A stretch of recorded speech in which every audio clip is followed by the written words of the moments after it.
is Crossroads. Thanks for watching. President Trump is in Italy ahead of his meetings with Pope Francis and Italian leaders. This is the third leg of the president's first international trip since taking office. Our senior Washington correspondent, Dan Raviv, is about 90 miles north of Rome and has agreed to interrupt his vacation to help us with the Italian part of this. So, Dan, what's expected during the president's visit with the Pope? Well, of course, a great photo opportunity. Donald Trump and the First Lady, Melania Trump, will have that with Pope Francis, but they also have a lot of disagreements that they need to clear up. You probably remember during the election campaign last year, the Pope criticized candidate Donald Trump for his proposal to build a wall on the Mexico-U.S. border, a wall to keep people out.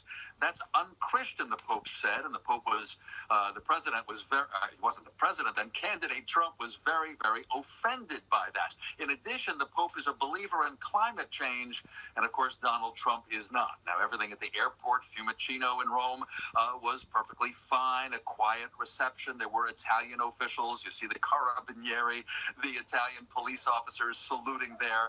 There were officials from the Vatican as well. But we do have the feeling that in the morning on Wednesday, when the president's with the Pope, behind closed doors, disagreements also could include the new White House budget proposal.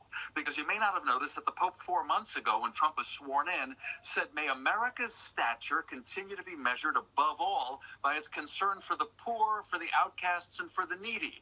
Now, Pope Francis prides himself on keeping up with the news. He probably knows about the budget proposal, and he probably doesn't like it, David and Michelle. And Dan, in the 30 seconds or so that we have left, the president has a NATO meeting. What are the expectations there? Yeah, big stuff. Brussels, Belgium on Thursday, and then the G7 summit Friday and Saturday in Sicily. The president has disagreements with other leaders. He wants other NATO countries to pay more. He's going to say that, and probably in his robust style, before heading home to Washington Saturday. David and Michelle. Dan Raviv, our senior Washington correspondent who joins us from Italy. Dan, thanks so much. Have a great time over there. We appreciate the help. And there's a dog barking. So it's a wonderful vacation. They brought Fido. We're just kidding. That does it for Crossroads. Thanks for joining us. Make sure to stay with us. We've got a lot more still ahead on I-24 News.